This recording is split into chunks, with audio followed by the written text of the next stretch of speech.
السلام علیکم ورحمۃ اللہ وبرکاتہ۔ الحمد للہ رب العالمین والصلاة والسلام علی رسولہ الکریم، اما بعد فاعوذ باللہ من الشیطان الرجیم، بسم اللہ الرحمن الرحیم۔ قال اللہ تعالی فی کلامہ المجید، یا ایہا الذین آمنوا ادخلوا فی السلم کافۃ۔ صدق اللہ العظیم وبلغنا رسولہ النبی الکریم الرؤوف الرحیم۔ ان اللہ وملائکتہ یصلون علی النبی، یا ایہا الذین آمنوا صلوا علیہ وسلموا تسلیما۔ اللہم صلی علی سیدنا وحبیبنا محمد وبارک وسلم وصلی علیہ۔ الصلاۃ والسلام علیک یا رسول اللہ، الصلاۃ والسلام علیک یا حبیب اللہ، وعلی آلک واصحابک یا رحمۃ للعالمین۔ عزیزان محترم، اللہ تعالیٰ کی توفیق سے نبی پاک صلی اللہ علیہ وبارک وسلم آپ کی خصوصی توجہات کے طفیل رب ذوالجلال نے مجھے اور آپ کو جمعے کا دن نصیب کیا۔ دعا ہے کہ اللہ تعالی ہماری حاضری کو اپنی بارگاہ میں شرف قبولیت عطا فرمائے، ایمان کی سلامتی کے ساتھ زندگی بسر کرنے کی توفیق عطا فرمائے۔ آج کی ہماری گفتگو گزشتہ 2 جمعوں کا تسلسل ہی ہے۔ گزشتہ 2 جمعوں میں ہم نے کسی بھی شخص کی بیماری کی حالت میں شریعت اسلامیہ کی رہنمائی، عیادت کے اصول، موت کے لمحات میں ورثاء نے کیا کرنا ہے اس کی کیفیت، اور پھر اس کے بعد میت کے ساتھ جو متعلقہ احکام تھے اس سلسلہ میں ہم نے ابتدائی چند باتیں سیکھنے کی کوشش کی۔ آج ہم اسی موضوع کو آگے بڑھاتے ہوئے چند چیزیں ذکر کریں گے۔ ان میں سب سے پہلی چیز جو گزشتہ گفتگو کے حوالے سے ہی ہماری چل رہی تھی، اور نبی کریم صلی اللہ علیہ وبارک وسلم کا جو فرمان تھا اس کی روشنی میں، کہ کائنات کے آقا نے فرمایا اصنعوا لآل جعفر طعاما۔ حضرت جعفر رضی اللہ تعالی عنہ، ان کی وفات کے موقع پر نبی کریم صلی اللہ علیہ وسلم نے فرمایا کہ ان کے لیے تم کھانا بناؤ، اس لیے کہ وہ اس وقت ایک مصیبت میں ہیں اور ایک چیز نے انہیں مشغول کر رکھا ہے۔ اب اس حوالے سے اصول کیا ہے؟ فقہا قرآن و سنت کی روشنی میں ایک اصول یہ وضع کرتے ہیں کہ پہلے 3 دن جو کھانا ہوتا ہے، چونکہ اس کے اندر 3 دن ہی بنیادی طور پر تعزیت کے ہیں، اور 3 دن ہی بنیادی طور پر سوگ کے ہیں۔ اور سوگ کے بارے میں بھی ہم نے یہ گزشتہ جمعہ مبارک میں سیکھا کہ سوگ جو ہے قریبی رشتہ داروں کے لیے، اعزاء اقربا کے لیے، جو بالکل قریبی رشتہ دار ہیں، وہ 3 دن متعین کیے گئے ہیں شریعت اسلامیہ کی طرف سے۔ اس کے بعد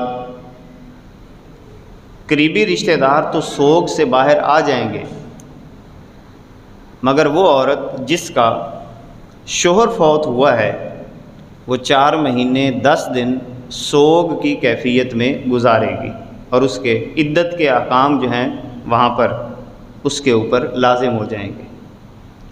تو چونکہ 3 دن شریعت اسلامیہ نے ان کو متعین کیا ہے، لہٰذا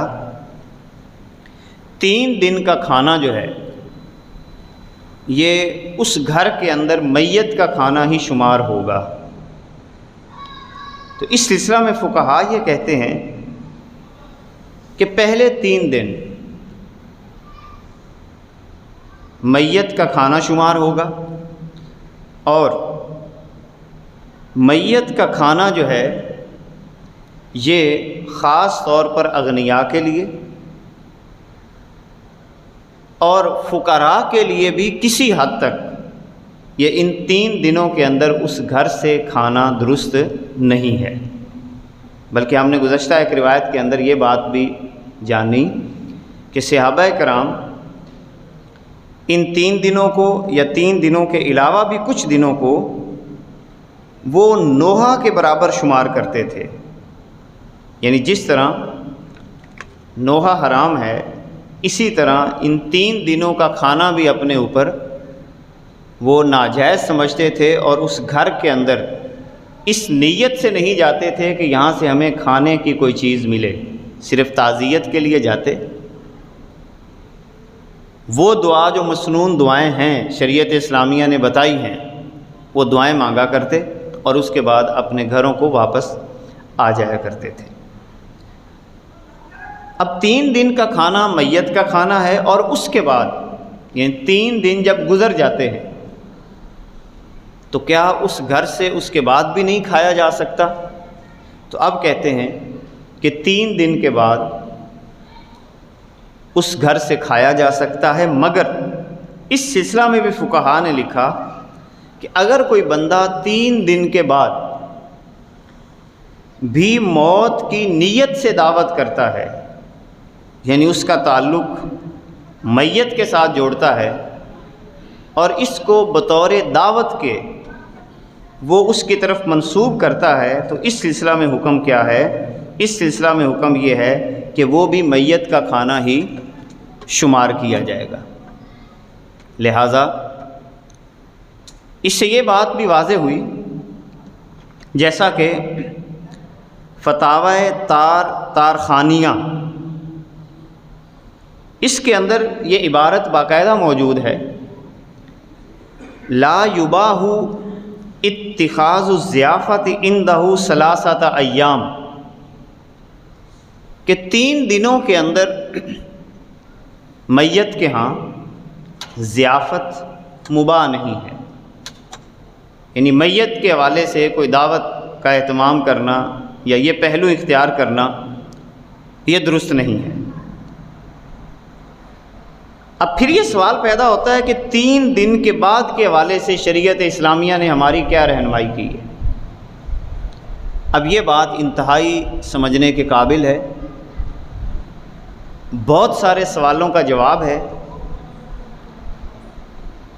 ہمارے ہاں جیسے میں نے پہلے جمعے کے اندر بھی یہ بات کی تھی کہ جب ہم کسی موضوع کو اپنے ذہن کے اندر لے کے آتے ہیں یا معاشرے کے اندر کوئی خرابی پیدا ہو جاتی ہے کسی بھی حوالے سے، جائز کام کے اندر بھی، تو ہم بعض دفعہ بالکل شدت اختیار کر جاتے ہیں، اور اس شدت کے اندر بعض دفعہ ہم صحیح مسئلہ کو بھی غلط بنا دیتے ہیں۔ دین کا جو بنیادی اصول ہے کہ کوئی بھی آپ ضابطہ بنانے لگیں، قانون بنانے لگیں، تو سب سے پہلے شریعت اسلامیہ کی مکمل رہنمائی لیں، قرآن و سنت کا گہرے انداز کے ساتھ مطالعہ کریں کہ کہیں ایسا نہ ہو کہ قانون بناتے ہوئے، ضابطہ بناتے ہوئے کوئی خرابی لازم آ جائے۔ اب اس حوالے سے فقہاء یہ لکھتے ہیں کہ 3 دن کے بعد اگر کوئی بندہ میت کی طرف سے ایصال ثواب کرتا ہے اور ایصال ثواب کے موقع پر لوگوں کے درمیان کھانا کھلانے کی کوئی کیفیت وہ پیدا کرتا ہے، تو اس سلسلہ میں یہ کہا گیا کہ یہ کھانا بھی جو 3 دن کے بعد کوئی بندہ ایصال ثواب کی نیت سے کرتا ہے۔ اب یہ فرق ذہن میں رکھنا ہے، 3 دن کا کھانا میت کا کھانا شمار ہوتا ہے اور 3 دن کے بعد کا کھانا جو ہے وہ ایصال ثواب کا شمار ہوتا ہے۔ یہ دونوں الگ چیزیں ہیں۔ اب اس کا فرق سمجھنا بھی ضروری ہے۔ کیوں؟ اب اس کا یہ مطلب نہیں ہے جیسے بعض لوگوں نے یہ لے لیا کہ اگر کوئی بندہ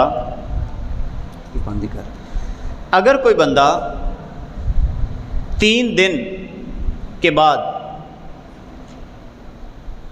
میت کے لیے، اپنی والدہ کے لیے، اپنے بھائی کے لیے کسی بھی ایصال ثواب کا اہتمام کرتا ہے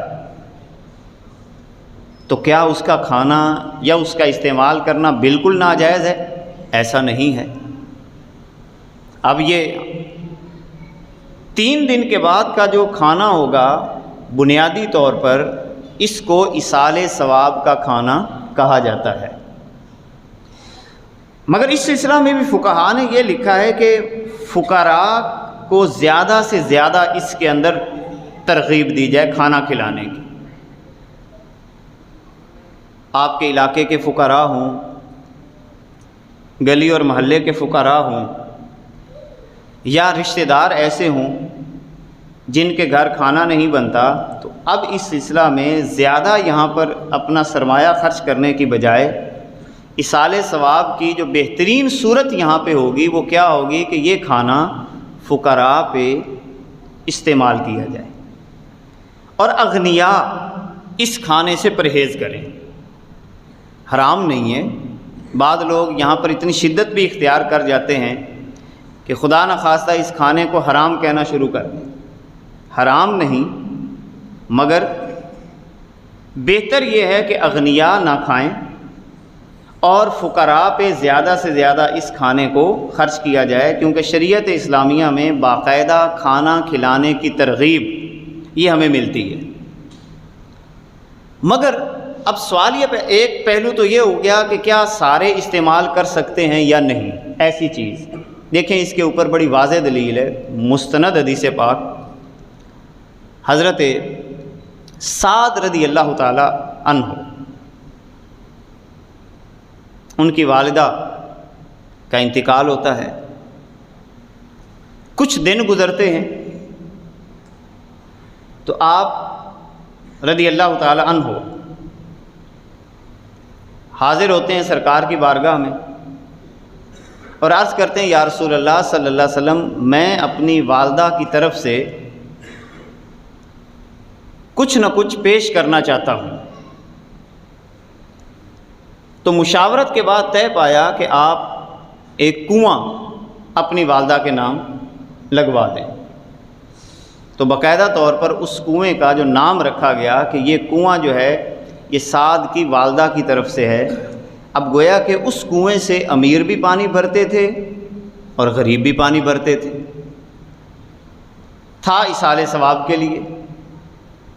اب اس کا مطلب یہ ہوا کہ اگر کوئی شخص اس طرح کا کام کرے جو صدقہ جاریہ کا کوئی پہلو ہے، کیونکہ ایصال ثواب جو آتا ہے یہ نفلی صدقہ میں آتا ہے، واجبی صدقہ نہیں ہے، اور شریعت کا اصول ہے کہ جو نفلی صدقہ ہوتا ہے اس کے اندر امیر بھی شامل ہو سکتے ہیں اور غریب بھی شامل ہو سکتے ہیں۔ ہاں اگر کوئی واجبی صدقہ ہو، منت کا صدقہ ہو، یا جیسے زکوٰۃ ہے عشر ہے۔ اب یہ چیزیں ہیں جس کے اندر نہ وہ بندہ خود شامل ہو سکتا ہے کھانے میں، نہ وہاں پہ امیر اور غنی شامل ہو سکتے ہیں، بلکہ صرف اور صرف یہ فقراء کا حق ہے۔ رد المختار میں ہے، اس کے حوالے سے ایک اصول جو بیان کیا گیا، انا فی التصدق علی الغنی نوع قربہ دون قربۃ الفقیر، کہ صدقہ کرتے ہوئے جو صدقہ نافلہ ہے، فرضی صدقے کی یہاں پہ بات نہیں ہو رہی، نفلی صدقہ جو ہے، فرمایا کہ یہ غنی پر بھی کسی حد تک ثواب اس کا بھی ملتا ہے۔ اگر ایک شخص نفلی صدقہ کرتا ہے اور ایک غنی بندہ، امیر آدمی بھی اس میں سے کچھ کھا لیتا ہے، تو صدقہ کرنے والے کو ثواب ضرور ملے گا، مگر آپ فرماتے ہیں دون قربۃ الفقیر، مگر زیادہ بہتر یہ ہے کہ نفلی صدقہ کے حوالے سے بھی جن لوگوں کا چناؤ کیا جائے وہ غرباء کا کیا جائے، فقراء کا کیا جائے۔ اب یہاں پر جو ترغیب ہمیں ملتی ہے کہ صدقہ کرتے ہوئے صدقہ نافلہ، اس کے اندر غرباء کو ترجیح دینی ہے، فقراء کو ترجیح دینی ہے، لیکن اگر کوئی غنی بندہ بھی اس کے اندر شامل ہو جاتا ہے تو ہم یہ فتویٰ نہیں لگائیں گے کہ یہ حرام کھا رہا ہے۔ اب اس موقع پہ بعض لوگ شدت اختیار کرتے ہیں، لیکن جو پہلی بات جو میں نے عرض کی کہ اگر وہ میت کی دعوت کے طور پر کی جائے تو یہ تیسرا دن کیا، چوتھا دن کیا، ساتواں دن کیا، 40واں دن کیا، یہ درست نہیں ہوگا کہ میت کی دعوت کے طور پر کرنا۔ لیکن اگر ایصال ثواب کی نیت سے کرتا ہے، لوگوں کو کھانا کھلاتا ہے، تو اب ایسا کھانا کھانا شرعی طور پر اس میں کوئی قباحت نہیں ہے۔ اب اگلی بات جو انتہائی سمجھنے کے قابل ہے وہ کیا ہے؟ فتاوی رضویہ میں ہے کہ ایصال ثواب کا کھانا اگر کوئی شخص کرنا چاہتا ہے تو بہتر یہ ہے کہ مساکین کو دے، اور اگر خود محتاج ہے، یہ بڑا اہم مسئلہ ہے جس کے اوپر ہم نے ایک بات سمجھنی ہے کہ اگر کوئی بندہ خود ہی محتاج ہے، اس کے پاس پیسے ہی نہیں ہیں اتنے کہ وہ ایصال ثواب کا کھانا بنا سکے، اس کے پاس اتنا سرمایہ ہی نہیں ہے، اور اگر کچھ سرمایہ ہے اور اگر وہ یہاں پہ خرچ کر دیتا ہے تو اس کا باقی نظام زندگی متاثر ہونے کا خدشہ ہے، تو اب یہاں پر امام احمد رضا خان بریلوی رحمہ اللہ تعالی آپ فرماتے ہیں کہ اگر ایک بندہ ایصال ثواب کرنا چاہتا ہے کھانے کی شکل میں اور وہ خود محتاج ہے تو کیا کرے؟ جتنا ممکن ہو سکتا ہے وہ خود کھا لے، جو روٹی گھر میں پکا رہا ہے ایصال ثواب کی نیت سے خود کھا لے اور اپنے بیوی بچوں کو کھلا دے، رب ذوالجلال اس پر بھی اسے اجر عطا فرما دے گا۔ اب اس سے ایک بات جو انتہائی سمجھنے کے قابل ہے کہ جو بندہ تو صاحب حیثیت ہے، اللہ تعالیٰ نے اس کو کھلانے کی ہمت دی ہے اور وہ اپنے میت کی طرف سے کوئی کھانا کھلانا چاہتا ہے تو کھلا سکتا ہے، لیکن اگر فقیر ہے، حالات درست نہیں ہیں، تو اب وہ کھانا نہ کھلائے۔ ایصال ثواب صرف کھانا کھلانا تھوڑی ہے، ایصال ثواب کی کئی شکلیں ہیں۔ ایصال ثواب کے اندر اگر وہ قرآن مقدس کی تعلیم حاصل کرتا ہے تو یہ بھی ایصال ثواب ہے۔ نبی کریم صلی اللہ علیہ وبارک وسلم نے ایصال ثواب کی جو سب سے بہترین شکل ہمیں عطا فرمائی ہے، فرمایا کہ جب کوئی بندہ اس دنیا سے چلا جائے اس کے سارے اعمال ختم ہو جاتے ہیں، مگر 3 عملوں کا ثواب رب ذوالجلال ضرور عطا فرماتا ہے۔ اس میں پہلا ثواب نبی کریم صلی اللہ علیہ وسلم نے فرمایا صدقہ جاریہ، کہ صدقہ جاریہ کا اہتمام کیا جائے۔ اب صدقہ جاریہ حالات کے تناظر میں جس شے کی لوگوں کو ضرورت ہو اس کا اہتمام کرنا۔ مثال کے طور پر آج کل کے حالات میں جیسے پانی کی، صاف پانی کی اشد ضرورت ہے، صاف پانی کا کوئی بندہ انتظام کرتا ہے تو یہ صدقہ جاریہ ہے۔ جیسا زمانہ رسالت میں بھی صحابہ کرام رضوان اللہ علیہم اجمعین اپنے ورثاء کے لیے اگر کوئی صدقات میں سے کوئی چیز عموماً کرنا چاہتے، یا تو اپنا کوئی نہ کوئی باغ، اپنی کوئی نہ کوئی زمین وقف کر دیتے تاکہ ہمیں ثواب پہنچتا رہے، ہمارے آگے پیچھے نسلوں کو ثواب پہنچتا رہے۔ کوئی زمین وقف کر دیتے، کوئی باغ وقف کر دیتے، کوئی نہ کوئی پودا وقف کر دیتے یا پودا لگا دیتے، لوگ چھاؤں میں بیٹھتے اس کا بھی ثواب، کوئی راستہ بنا دیتے جہاں پہ عوامی ضرورت کی کوئی کیفیت ہوتی۔ مثال کے طور پر آپ دیکھتے ہیں کہ بہت ساری جگہوں پہ راستہ بنانے کی ضرورت ہوتی ہے، آپ وہ راستہ ہموار کر دیتے ہیں تو یہ ایصال ثواب ہے۔ آپ کے پاس کچھ نہیں ہے، کسی تو ہے، کسی اٹھائیں اور اس نیت سے کہ یہاں پر اس کا ثواب بھی ہمارے مرنے والوں کو پہنچے گا، آپ وہاں پہ راستہ ٹھیک کر دیں۔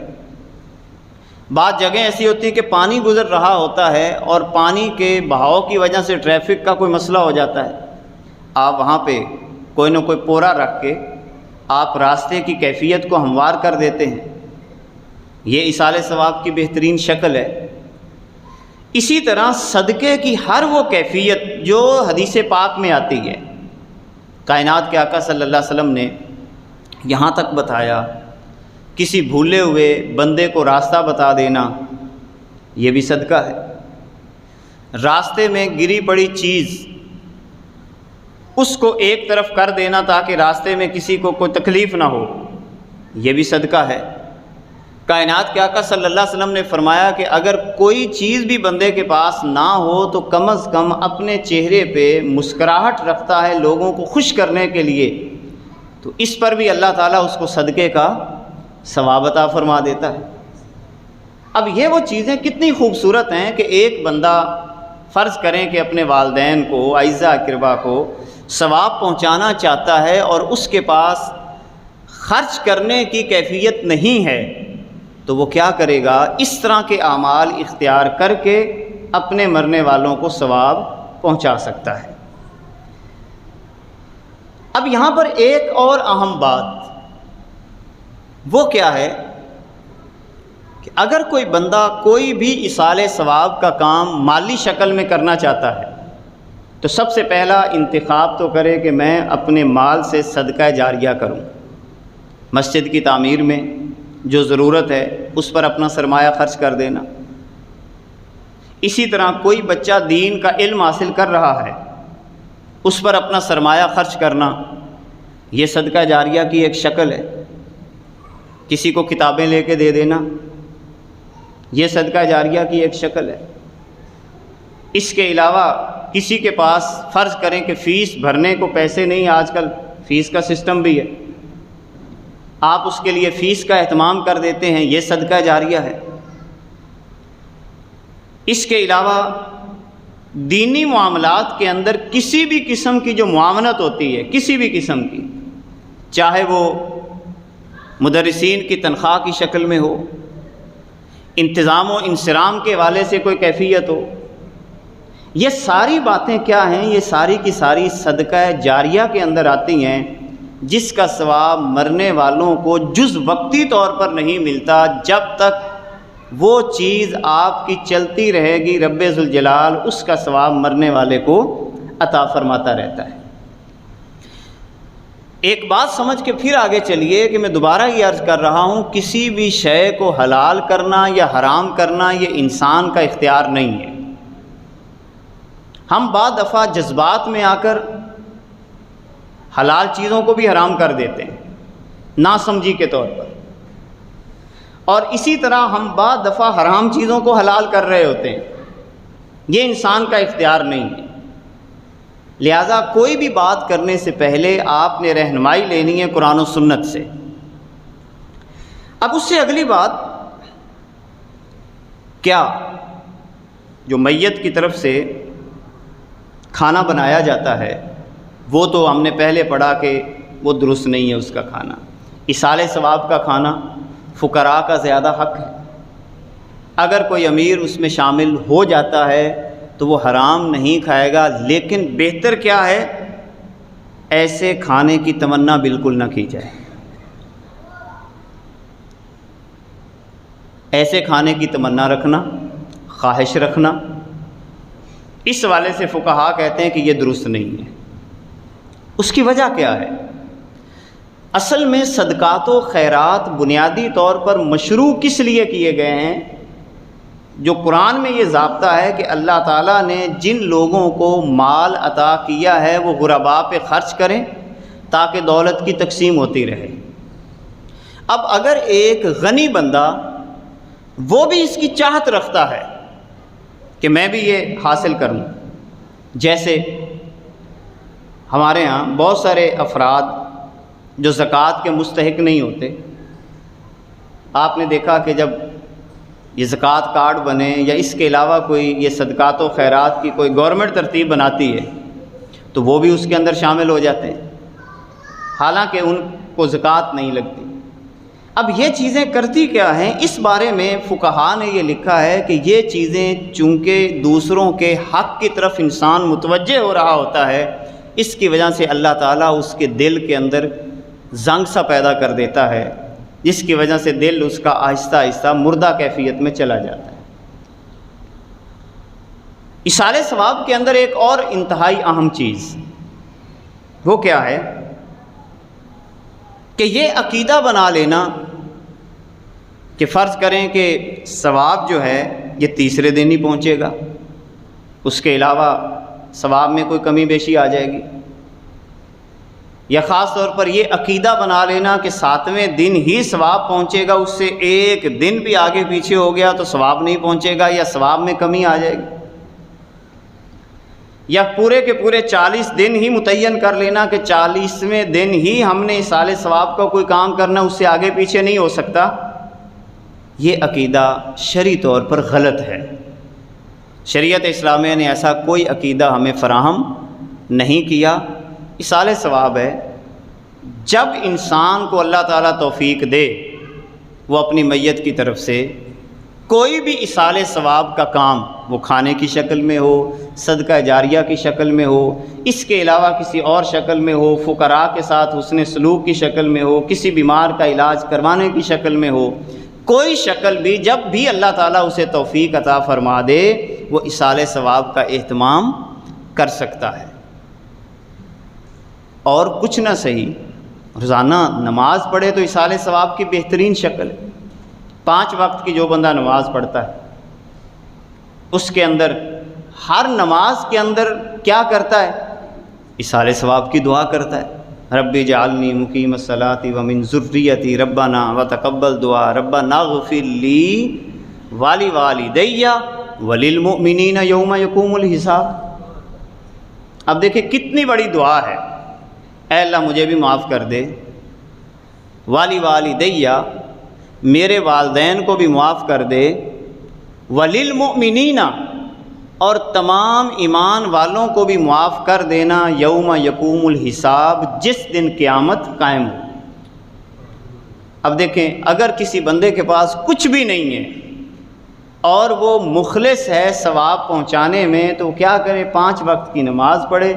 دیکھیں ہر 2 رکعتوں کے بعد اگر 2 رکعتوں والی نماز ہے اور چوتھی رکعت کے اندر اگر 4 رکعتوں والی نماز ہے تو اب کیا کرے گا؟ وہ ضرور بھی ضرور اپنے لیے اور مرنے والوں کے لیے اللہ کی بارگاہ میں مغفرت کی دعا کرے گا۔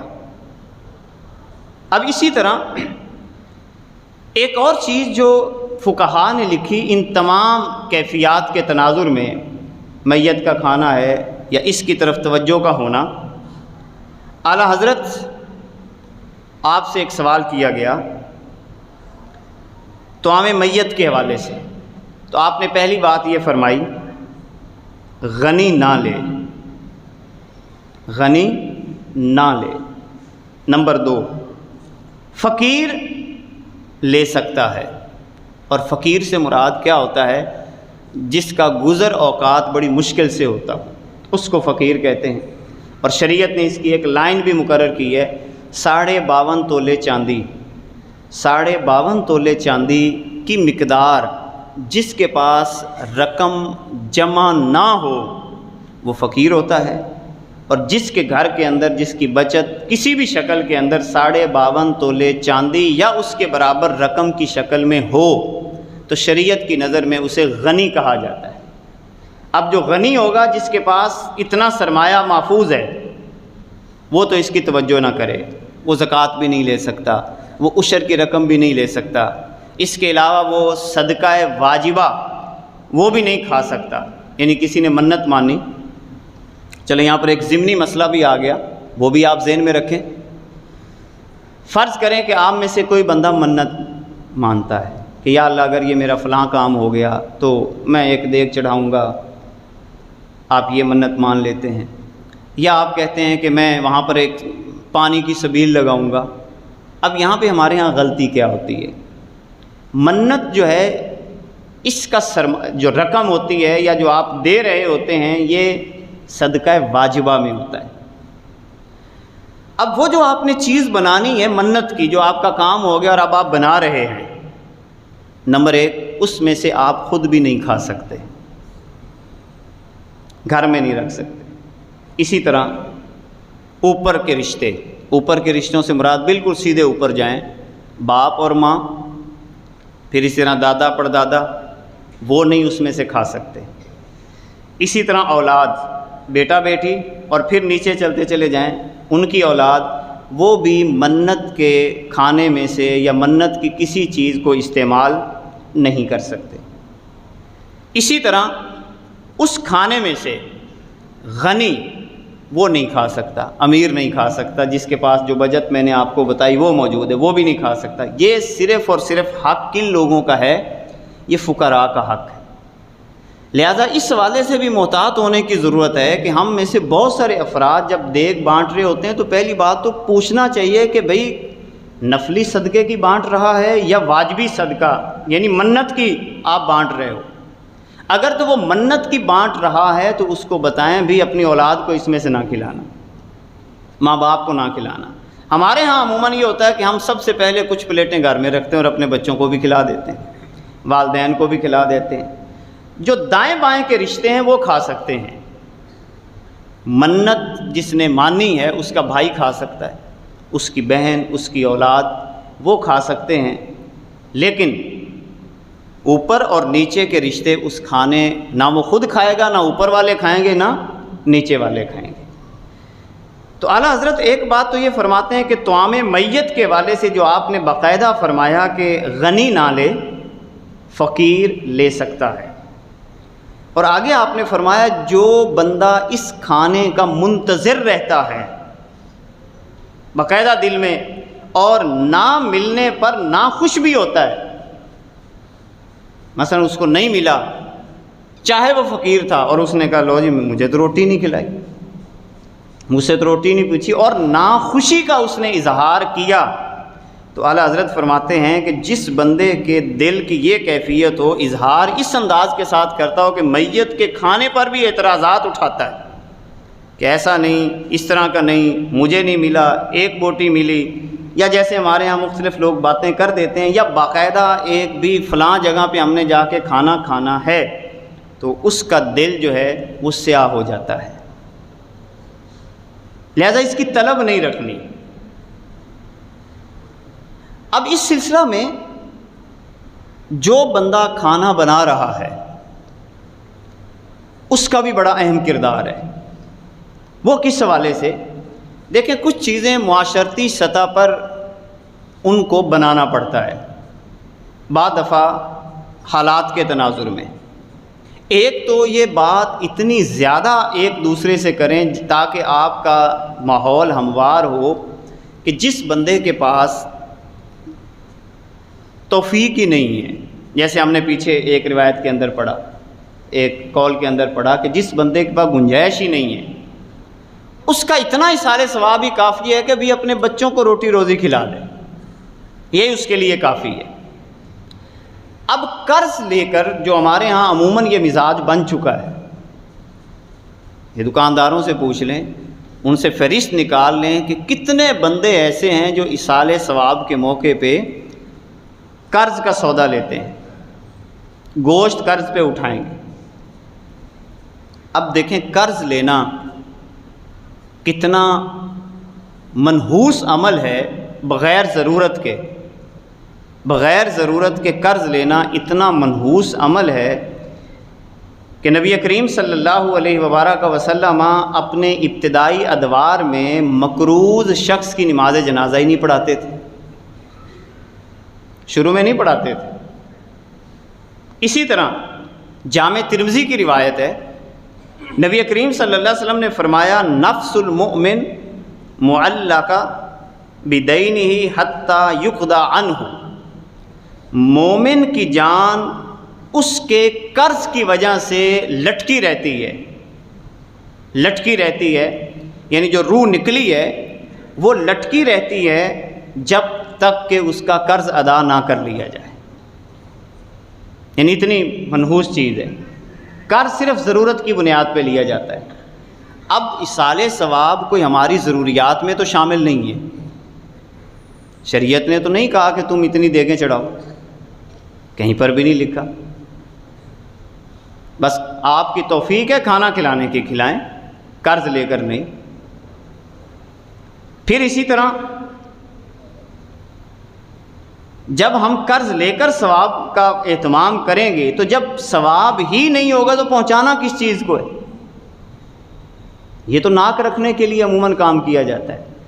صرف یہی نہیں، اگر کوئی بندہ جس کو توفیق بھی اللہ تعالیٰ نے دی، یہ تمام اعمال میں یہ چیز مشترک ہے، اور اس کے ذہن میں صرف یہ ہو کہ اگر ہم نے اتنا اہتمام نہ کیا تو لوگ کہیں یہ تانا نہ دیں کہ باپ کے مرنے پہ انہوں نے کیا کر دیا۔ باپ نے عموماً یہ تانا دے دیا جاتا ہے کہ باپ نے ان کے لیے اتنا کچھ کیا اور انہوں نے اپنے باپ کے لیے کیا کیا۔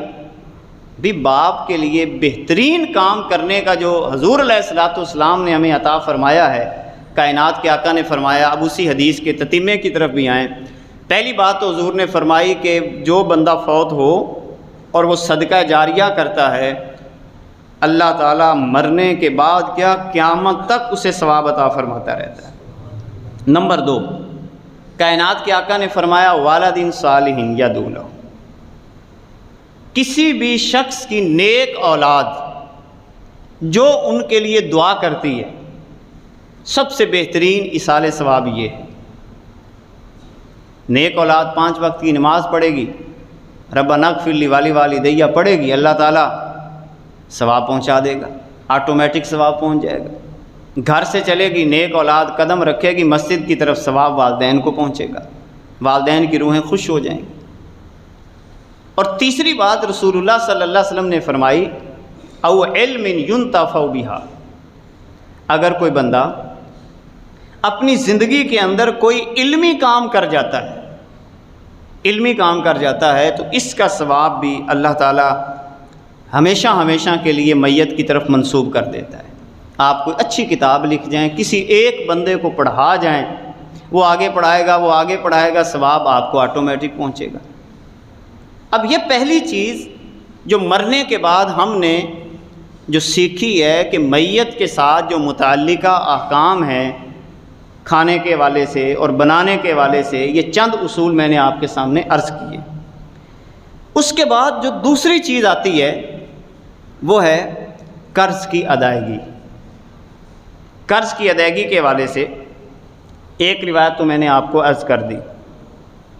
اب قرض کی 2 صورتیں ہوتی ہیں۔ نمبر 1، اگر قرض اللہ تعالیٰ کی ذات کے ساتھ وابستہ ہے، اللہ تعالیٰ کی ذات کے ساتھ، اس کو پھر 2 حصوں میں تقسیم کیا جاتا ہے۔ نمبر 1، جو قرض اس نے اللہ کا دینا ہے، اور وہ کیا ہے میں آپ کو عرض کرتا ہوں، اللہ کا بھی قرض ہوتا ہے۔ جو قرض اس نے اللہ تعالیٰ کا دینا ہے اس کی 2 صورتیں ہوں گی، یا تو اس قرض کو ادا کرنے کی اس نے وصیت نہیں کی ہوگی، کسی کو نہیں کہا ہوگا کہ میری طرف سے وہ اللہ تعالیٰ کا قرض ادا کر دینا۔ نمبر 2، یا اس قرض کو ادا کرنے کی وصیت کی ہوگی، باقاعدہ اس نے وصیت نامہ لکھا ہوگا، یا چند گواہوں کی موجودگی میں اس نے کہا ہوگا جناب میرے مرنے کے بعد میری وراثت میں میرے ترکے کے اندر تم نے یہ کام کرنا ہے کہ میرے فلاں فلاں قرض رہتے ہیں وہ تم نے کیا کرنے ہیں، ادا کرنے۔ اب وہ کون سے قرض ہیں جو اللہ تعالیٰ کے ہیں؟ اچھا، پہلی صورت کہ اس نے وصیت نہیں کی، اب وراثت کا جو مال ہوگا اس میں سے ورثاء کے لیے ضروری نہیں ہے کہ وہ ادا کریں، لیکن اگر اس نے وصیت کی ہے، اب اس کی صورتحال یہ ہوگی کہ سب سے پہلے جو اس نے وراثت چھوڑی ہے اس کا 1/3 حصہ یہ الگ کیا جائے گا۔ کتنا حصہ؟ 1/3، یعنی تیسرا حصہ۔ فرض کرے 3 لاکھ تھے تو 1 لاکھ الگ کیا جائے گا۔ اب کیا کیا جائے گا؟ اس میں سے اگر اس کی کوئی فوت شدہ نمازیں تھیں، نمازیں نہیں پڑھی، تو ہر نماز کے بدلے میں آدھا سا گندم، جس کو ہم 2 کلو موجودہ حساب سے ہم کہہ سکتے ہیں 2 کلو گندم دی جائے گی۔ اگر گندم نہیں تو اس کے برابر 2 کلو گندم کے برابر رقم بنا کر ہر نماز کے بدلے وہ ساری رقم بنا کر میت کی طرف سے یہ اللہ تعالیٰ کا قرض ادا کیا جائے گا، اور یہ بھی فقراء کو دیا جائے گا۔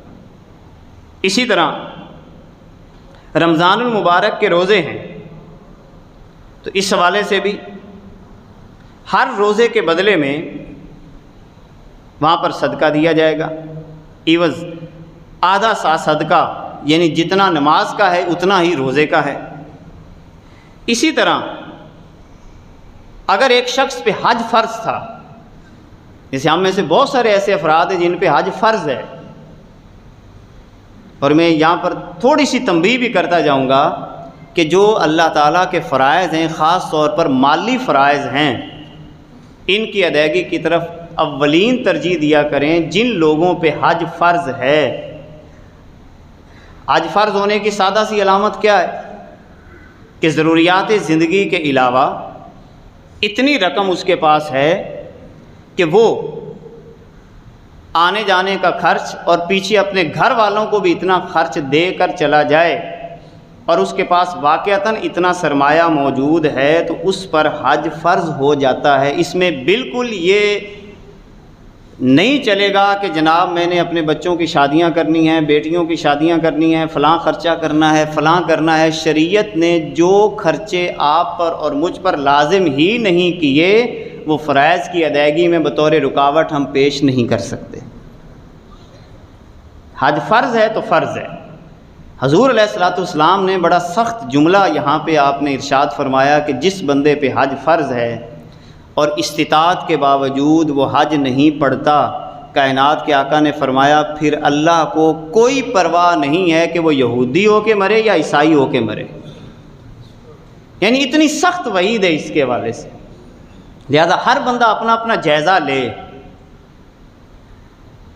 اور اگر ان کے اوپر حج فرض ہے تو حج کی ادائیگی کی طرف بھرپور توجہ دے۔ تو اگر کسی پہ حج فرض تھا اور اس نے زندگی میں ادا نہیں کیا تو پھر کیا کیا جائے گا؟ اس کی طرف سے اس کے ترکہ کے اندر سے اگر اس کے ورثاء وصیت کی ہے پھر تو لازمی، اگر وصیت نہیں کی تو ورثاء بھی یہ کر سکتے ہیں کہ وہ اپنے مرنے والے کی طرف سے کسی کو حج بدل کروا دیں۔ اس کو حج بدل کہا جاتا ہے، وہ کسی کو کیا کروا دیں؟ حج بدل یہاں پہ کروا دیں۔ اب یہ پہلا ہو گیا کہ اللہ کا حق، اور آخری جو ہمارے آج کے موضوع کے حوالے سے دوسرا حق ہے حقوق العباد کے حوالے سے۔ اگر ایک شخص فوت ہوا اور اس پر بندوں کا حق تھا، اس نے دینا تھا، اب کیا کرے گا؟ بندوں کا حق جو قرض کا ثبوت ہے یہ 2 طرح سے ثابت ہوگا۔ نمبر 1، وہ قرض جو شرعی شہادتوں سے ثابت ہو، باقاعدہ شہادتیں ہوں، ایسے نہیں کہ ایک بندہ آ کے کہے میرا اس نے قرض دینا تھا، نہیں، گواہ ہوں گے یا میت کے ورثاء کو پتہ ہوگا کہ واقعتاً ہمارے ابا جی نے ان کا قرض دینا تھا اور وہ کلیئر ہوں، پھر تو ٹھیک ہے۔ لیکن اگر کوئی بندہ دعویٰ کرے کہ میرا اس نے قرض دینا تھا اگر وہ گواہ پیش نہیں کرتا تو پھر ورثاء پر ضروری نہیں ہے۔ تو حق ثابت ہوگا ایک تو گواہوں کی شکل میں، نمبر دو میت کے اقرار کے ساتھ۔ اگر ایک میت اقرار کرتی ہے اپنے مرض الموت سے پہلے، یعنی موت کی حالت سے پہلے کا اقرار معتبر ہے، تو وہ قرض بھی ورثاء پر ضروری ہے کہ وہ کیا کریں گے، ادا کریں گے۔ یہ دوسرا درجہ ہوگا کہ میت کے مرنے کے بعد ہم نے سب سے پہلے کیا سیکھا کہ میت کے مرنے سے پہلے شریعت ہمیں کیا کیا باتیں سکھاتی ہے، موت کے لمحات میں کیا کیا سکھاتی ہے، مرنے کے بعد جو 3 دن خاص طور پر، اور پھر اس کے بعد باقی تمام معاملات وہ ہم نے سیکھے۔ یہ سارے معاملات کرنے کے بعد تجہیز و تکفین اور بنیادی معاملات جو ہم نے سیکھے، اس کے بعد ہم نے یہ سیکھا کہ قرض کی ادائیگی ہے۔ آخری مسئلہ سن کے گفتگو کا اختتام ہوتا ہے، ایصال ثواب پر جو آپ سرمایہ خرچ کرتے ہیں جس کو اللہ نے توفیق دی ہے، وہ میت کے ترکے میں سے نہیں ہوگا۔ وہ کدھر سے ہوگا؟ وہ اگر آپ خود کرنا چاہتے ہیں تو کریں، کیونکہ اصل حق اس میں کیا ہے؟ سب سے پہلے اللہ کا حق ہے اس کی وراثت میں سے۔ نمبر دو، اگر کسی کا اس نے قرض دینا تھا تو قرض کی ادائیگی ہے، اور پھر اس کے بعد تیسرے نمبر پہ جو وصیت کے باقی احکامات ہیں جن کا تذکرہ ہم آنے والے جمعے میں پورا وصیت کے اوپر ہم موضوع پڑھیں گے کہ وصیت ہوتی کیا ہے، اس کے احکامات کیسے ہوتے ہیں، پھر وصیت کے اوپر میت کے ترکے کو خرچ کیا جائے گا، اور چوتھے نمبر پہ وراثت کی تقسیم کا مسئلہ ہے۔ یہ 4 درجے ہیں میت کے ساتھ جو متعلق ہیں مرنے سے پہلے اور مرنے کے بعد۔ یہ جب ہم اس انداز کے ساتھ آگے بڑھیں گے تو یقیناً اللہ تعالیٰ کی رحمتوں کا نزول بھی ہوتا ہے، زندگی آسان ہو جاتی ہے۔ وآخر دعوانا ان الحمد للہ رب العالمین۔